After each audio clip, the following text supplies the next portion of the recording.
बैसाख मास कथा अध्याय 6। जय श्री कृष्णा। राधे राधे।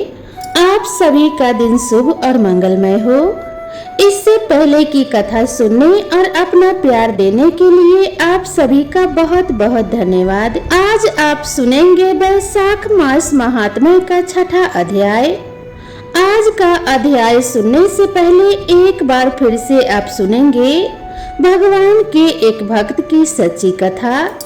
कई बार ऐसा होता है कि जो लोग भगवान की सुबह और शाम सेवा करते हैं, मंदिर में पूजा पाठ करते हैं, साफ सफाई करते हैं, मंदिर से जुड़े या भगवान से जुड़े सारे काम करते हैं, तो वे अपने आप को ही भगवान का सबसे बड़ा और सच्चा भक्त समझने लगते हैं।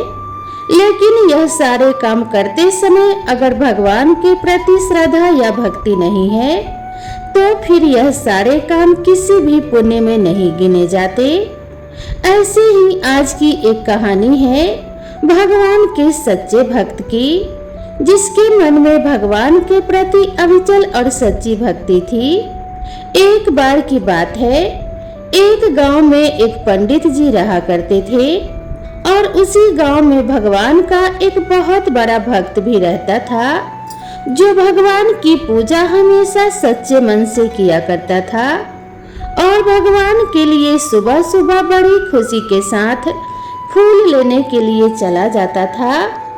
पंडित जी भी मंदिर में पूजा करने के लिए हमेशा उसी से फूल लिया करते थे, क्योंकि वह सुबह सुबह ताजे फूलों को लेकर आया करता था।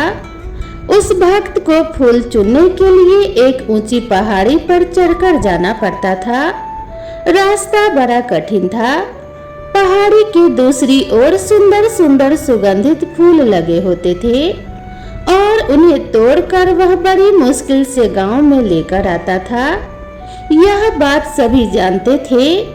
पंडित जी भी इस बात को जानते थे कि अगर कोई भी फूल सुबह सुबह लेने के लिए जाता है तो उस पहाड़ी के पार जाने में उसे बहुत समय लग जाता है, तब तक पूजा करने में देर हो जाती।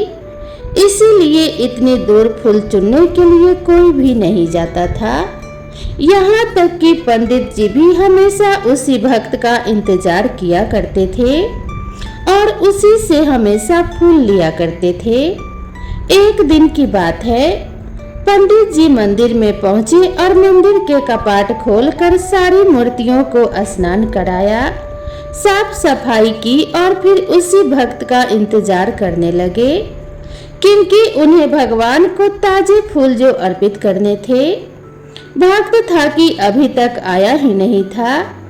काफी देर तक इंतजार करने के बाद आखिरकार वह भक्त फूल तोड़कर लेकर आया और जब पंडित जी ने उसे देखा तो पूछा कि तुमने तो आज बहुत देर लगा दी, तुम फूल लेकर अभी तक आए क्यों नहीं? भक्त ने कहा, पंडित जी क्या बताऊं, जैसे ही मैं फूल तोड़ने लगा तो पहाड़ी पर से मेरा पैर फिसल गया और पैर फिसलने के कारण मैं नीचे गिर गया, जिस कारण बहुत सारे फूल खराब हो गए। अब आप ही बताइए, भला भगवान को अर्पित करने के लिए खराब फूल थोड़े लेकर आता।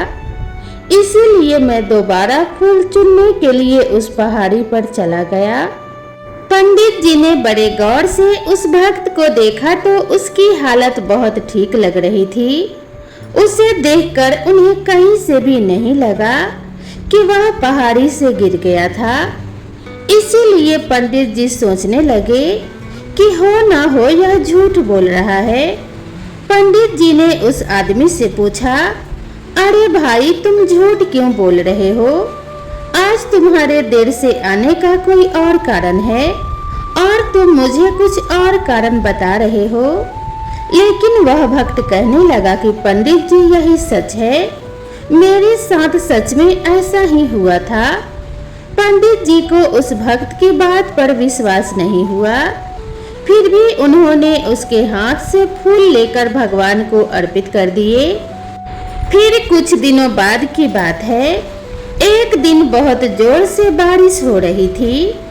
पंडित जी को लगा कि आज तो वह भक्त फूल लेकर आएगा ही नहीं, लेकिन क्या देखते हैं कि थोड़ी ही देर में वह भक्त फूल लेकर हाजिर था।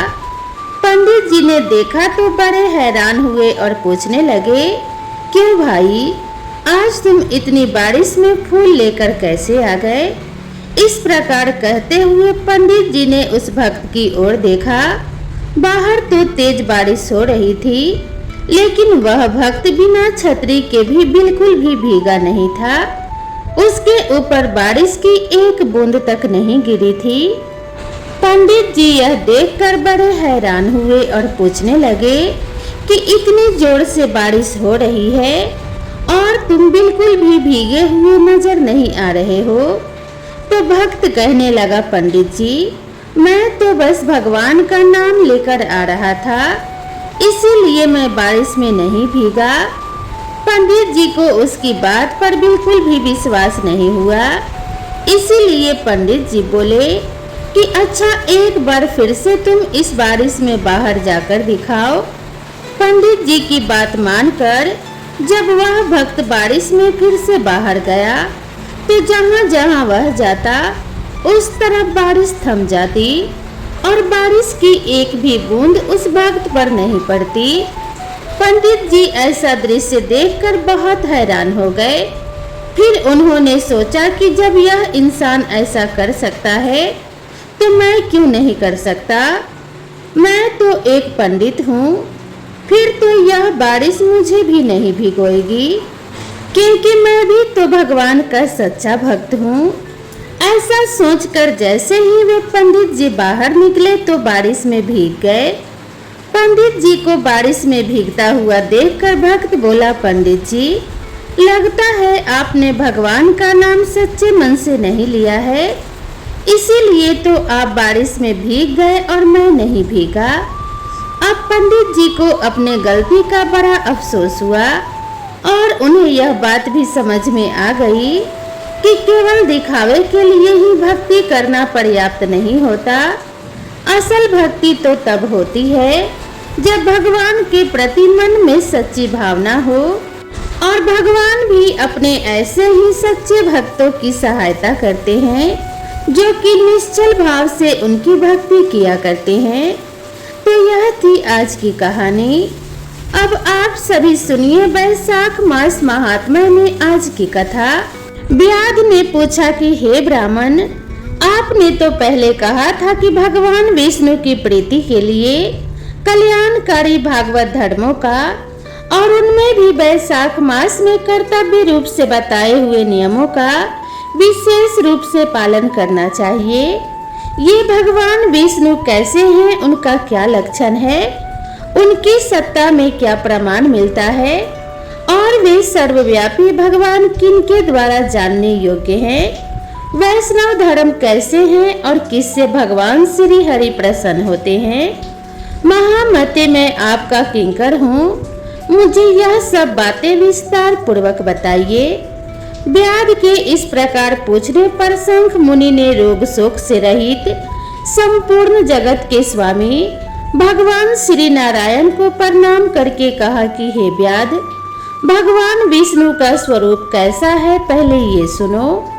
भगवान विष्णु समस्त शक्तियों के आश्रय, सभी गुणों के निधि और सबके ईश्वर बताए गए हैं।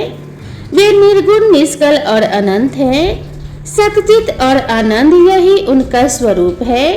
यह जो अखिल चराचर जगत है अपने अधीश्वर और आश्रय के साथ नियत रूप से जिसके वश में स्थित है, जिससे इसकी उत्पत्ति, पालन, संहार, पुनरावृत्ति और नियमन आदि होते रहते हैं। प्रकाश, बंधन, मोक्ष और जीविका, इन सब की प्रवृत्ति जहाँ से होती है वे ही ब्रह्म नाम से प्रसिद्धि भगवान विष्णु हैं। वे ही विद्वानों के सम्मानित सर्वव्यापी परमेश्वर हैं। ज्ञानी पुरुषों ने उन्हीं को साक्षात पर ब्रह्म कहा है। वेद, शास्त्र, स्मृति, पुराण, इतिहास, 5 रात्र और महाभारत सबके सब विष्णु स्वरूप ही है। यह संपूर्ण जगत प्राण से उत्पन्न हुआ है, प्राण स्वरूप है, प्राण रूपी सूत्र में पिरोया हुआ है और प्राण से ही चेष्टा करता है। सबका आधारभूत सूत्र आत्मा प्राण ही विष्णु है, ऐसा विद्वान पुरुष कहते हैं। तब व्याध ने पूछा कि हे ब्राह्मण, पूर्व काल में सनातन देव भगवान नारायण ने ब्रह्मा आदि देवताओं की सृष्टि करके कहा कि देवताओं मैं तुम्हारे सम्राट के पद पर ब्रह्मा जी की स्थापना करता हूँ, यही तुम सबके स्वामी हैं। अब तुम लोगों में से जो सबसे अधिक शक्तिशाली हो उसे तुम स्वयं ही युवराज के पद पर प्रतिष्ठित कर लो। भगवान के ऐसा कहने के बाद इंद्र आदि सभी देवता आपस में विवाद करते हुए कहने लगे कि मैं युवराज होऊंगा, मैं युवराज होऊंगा। किसी ने सूर्य को श्रेष्ठ बताया और किसी ने इंद्र को। किसी की दृष्टि में कामदेव ही सबसे श्रेष्ठ थे और कुछ लोग मौन ही खड़े रहे। आपस में कोई निर्णय न होता हुआ देखकर वे भगवान नारायण के पास पूछने के लिए गए और प्रणाम करके हाथ जोड़कर बोले कि हे महाविष्णु, हम सबने अच्छी तरह विचार करके निर्णय लिया, किंतु हम सब में श्रेष्ठ कौन है यह हम अभी तक किसी प्रकार का निश्चय नहीं कर सके। हे प्रभु, अब आप ही निर्णय कीजिए। तब भगवान विष्णु ने हंसते हुए कहा, इस विराट ब्रह्मांड रूपी शरीर से जिसके निकल जाने पर यह गिर जाएगा और जिसके प्रवेश करने पर यह पुनः उठकर खड़ा हो जाएगा, वही देवता सबसे श्रेष्ठ है। भगवान के ऐसा कहने पर सभी देवतागण कहने लगे, अच्छा प्रभु, ऐसा ही होगा। तब सबसे पहले देवेश्वर जयंत विराट शरीर के पैर से बाहर निकला। उसके निकलने से उस शरीर को लोग पंगु कहने लगे, लेकिन शरीर गिर नहीं सका। हालांकि वह चल नहीं पाता था, तो सुनता भी, पीता, बोलता, सूंघता और देखता हुआ पहले की तरह ही स्थिर रहा। इसके बाद गोह देश से दक्ष प्रजापति निकलकर अलग हो गए। तब लोगों ने उसे नपुंसक कहा, किंतु उस समय भी वह शरीर गिर नहीं सका। इसके बाद विराट शरीर के हाथ से सब देवताओं के राजा इंद्र बाहर निकले। उस समय भी शरीर धरती पर नहीं गिरा। विराट पुरुष को सब लोग हस्तहीन अर्थात लूला कहने लगे। इसी प्रकार नेत्रों से सूर्य निकले। तब लोगों ने सूर्य के निकलने पर उसे अंधा और काना कहा। उस विराट शरीर का अब भी पतन नहीं हुआ। इसके बाद नासिका से अश्विनी कुमार निकले, किंतु शरीर नहीं गिर सका। केवल इतना ही कहा जाने लगा कि यह सूंघ नहीं सकता। कानों से अधिष्ठात्री देवियां दिशाएं बाहर निकली। उस समय लोग उसे बधिर कहने लगे, परंतु उसकी मृत्यु नहीं हुई। वह शरीर फिर भी नहीं गिरा। इसके बाद जीवा से वरुण देव निकले। तब लोगों ने यही कहा कि पुरुष रस का अनुभव नहीं कर सकता, किंतु यह अभी तक धरती पर नहीं गिरा। इसके बाद वाक इंद्रिय से उसके स्वामी अग्निदेव निकले। अग्निदेव के निकलते ही वह विराट शरीर गूंगा हो गया, किंतु फिर भी नहीं गिरा। फिर अंतःकरण से बोध स्वरूप रुद्र देवता अलग हो गए। उस दशा में लोगों ने उसे जड़ कहा, किंतु फिर भी शरीर धरती पर नहीं गिरा। सबके अंत में उस शरीर से प्राण निकला। तब लोगों ने उसे मरा हुआ बतलाया और देखते ही देखते वह शरीर धरती पर गिर पड़ा। इससे देवताओं के मन में बड़ा विस्मय हुआ। वे बोले, प्रभु, हम लोगों में से जो भी इस शरीर में प्रवेश करके इसे पहले की तरह उठा देगा अर्थात जीवित कर देगा, वही युवराज होगा। ऐसी प्रतिज्ञा करके सभी क्रमशः उस शरीर में एक एक करके प्रवेश करने लगे। जयंत ने पैरों में प्रवेश किया, किंतु वह शरीर नहीं उठा। प्रजापति दक्ष ने गुहा इंद्रियों में प्रवेश किया, किंतु शरीर नहीं उठा। इंद्र ने हाथ में, सूर्य ने नेत्रों में, दिशाओं ने कान में, वरुण देव ने जिह्वा में, अश्विनी कुमार ने नासिका में, अग्नि ने वाक इंद्रिय में और रुद्र ने अंतःकरण में प्रवेश किया। अर्थात उस विराट शरीर के जिस जिस अंग से वे देवता बाहर निकले थे, वे सभी वापस उन्हीं अंगों में प्रवेश कर गए, किंतु धरती पर गिरा हुआ वह विराट शरीर नहीं उठा। सबके अंत में प्राण ने प्रवेश किया, तब वह शरीर तुरंत उठकर खड़ा हो गया। तब देवताओं ने प्राण को ही सभी देवताओं में श्रेष्ठ निश्चित कर लिया। बल, ज्ञान, धैर्य, वैराग्य और जीवन में शक्ति प्राण को ही सर्वाधिक मानकर देवताओं ने उसी को युवराज पद पर अभिषिक्त कर दिया। इसीलिए समस्त चराचर जगत प्राणात्मक है। जगदीश्वर प्राण अपने पूर्ण और बलशाली अंशों द्वारा चारों ओर व्याप्त है। प्राणहीन जगत का अस्तित्व ही नहीं है। प्राणहीन कोई भी वस्तु वृद्धि को प्राप्त नहीं होती, अर्थात बढ़ती नहीं है। इस जगत में किसी भी प्राणहीन वस्तु की स्थिति नहीं है। इसी कारण प्राण सभी जीवों में श्रेष्ठ, सबका अंतरात्मा और सबसे अधिक बलशाली सिद्ध हुआ।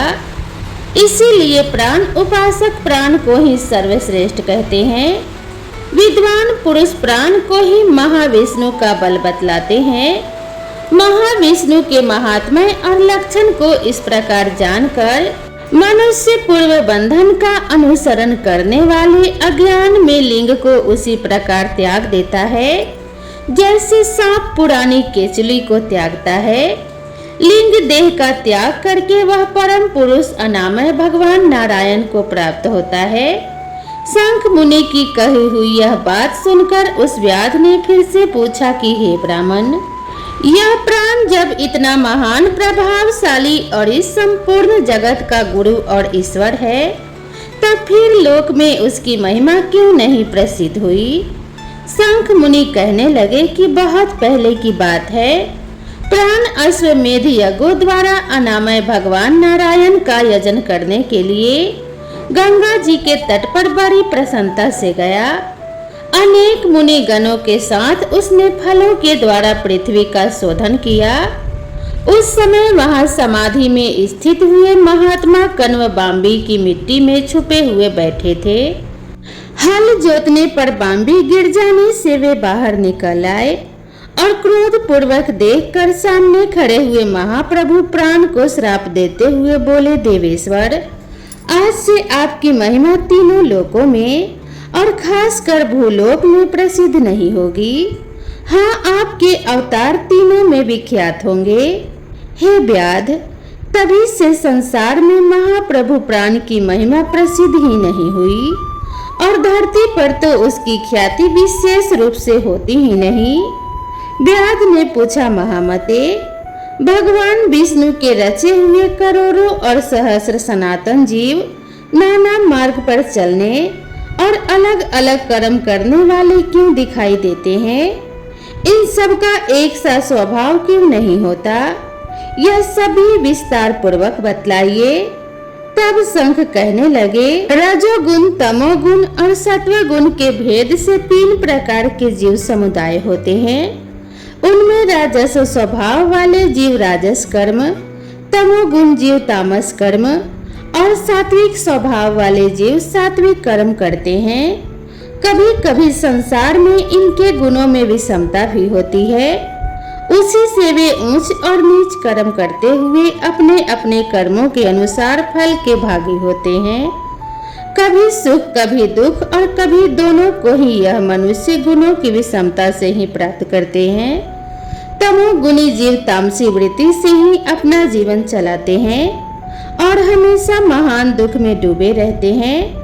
उनमें दया बिल्कुल नहीं होती, वे बड़े क्रूर होते हैं और लोक में सदा द्वेष से ही उनका जीवन चलता है। राक्षस और पिशाच आदि तमोगुणी जीव है जो तामसी गति को प्राप्त होते हैं। राजसी लोगों की बुद्धि मिश्रित होती है। वे पुण्य और पाप दोनों ही कर्म करते हैं। पुण्य करते हैं तो स्वर्ग पाते हैं और पाप करते हैं तो यातना भोगते हैं। इसी कारण यह मंद भाग्य पुरुष बार बार इस संसार में आते जाते रहते हैं।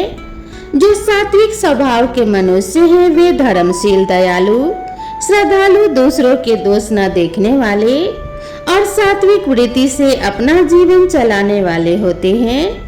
इसीलिए अलग अलग कर्म करने वाले जीवों के एक दूसरे से अलग अलग अनेक प्रकार के भाव हैं। उनके गुण और कर्म के अनुसार महाप्रभु श्री विष्णु अपने स्वरूप की प्राप्ति कराने के लिए उनसे कर्मों का अनुष्ठान करवाते हैं। भगवान श्री विष्णु पूर्ण काम है, उनमें विषमता और निर्दयता आदि दोष नहीं है। वे तो एक समान भाव से ही सृष्टि पालन और संहार करते हैं। सभी जीव केवल अपने गुण से ही कर्म फल के भागी होते हैं।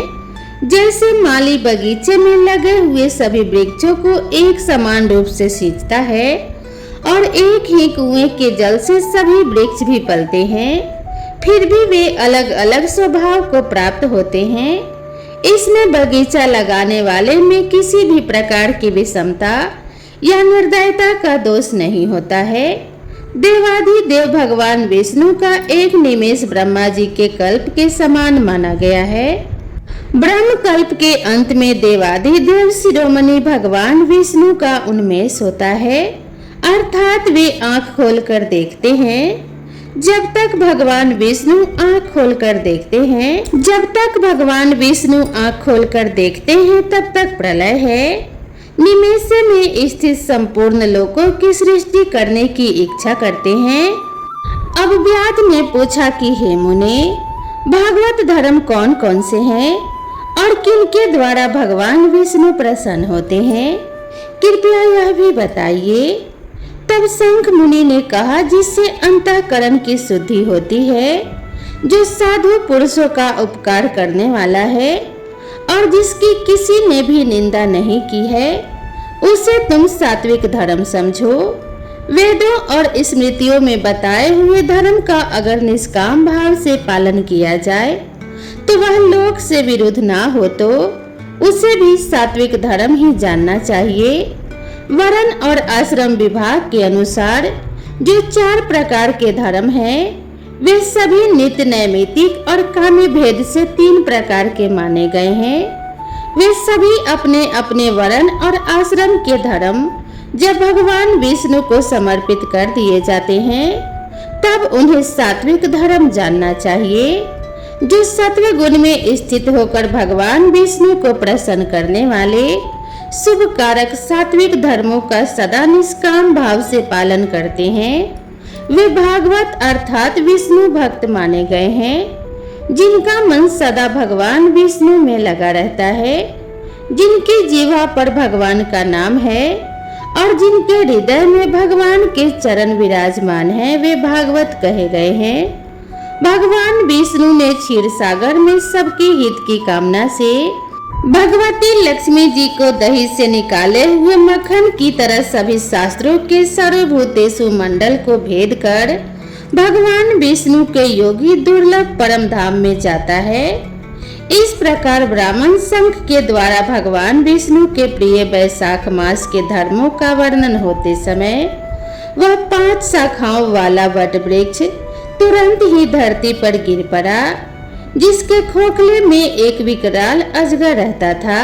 वह भी पाप योनि में शरीर को त्याग कर तुरंत ही दिव्य स्वरूप होकर मस्तक झुकाए शंख के सामने हाथ जोड़कर खड़ा हो गया। श्रुत देव जी कहते हैं, इसके बाद व्याध सहित शंख मुनि ने विस्मित होकर पूछा कि तुम कौन हो और तुम्हें ये दशा कैसे प्राप्त हुई थी। तब उस सर्प ने कहा कि पूर्व जन्म में मैं प्रयाग का एक ब्राह्मण था। मेरे पिता का नाम कुशीत मुनि और मेरा नाम रोचन था। मैं धनाढ्य अनेक पुत्रों का पिता और सदैव अभिमान से दूषित था। बैठे बैठे बहुत बकवास किया करता था। बैठना, सोना, नींद लेना, जुआ खेलना, लोगों की बात करना और सूद लेना, यही मेरे व्यापार थे। मैं लोक निंदा से डरकर नाम मात्र के ही शुभ कर्म किया करता था, वो भी बड़े गर्व के साथ। उन कर्मों में मेरी श्रद्धा नहीं थी। इस प्रकार मुझ दुर्बुद्धि के जाने कितने ही वर्ष बीत गए। इसके बाद इसी वैशाख मास में जयंत नामक ब्राह्मण प्रयाग क्षेत्र में निवास करने वाले पुण्यात्मा द्विजों को वैशाख मास के धर्म सुनाने लगे। स्त्री पुरुष क्षत्रिय वैश्य और शूद्र सहस्रों श्रोता प्रातः काल स्नान करके अविनाशी भगवान विष्णु की पूजा के बाद प्रतिदिन जयंत की कही हुई कथा सुनते थे। वे सभी पवित्र और मौन रहकर उस भागवत कथा में अनुरक्त रहते थे। एक दिन मैं भी कौतूहलवश देखने की इच्छा से उन श्रोताओं की उस मंडली में जा बैठा।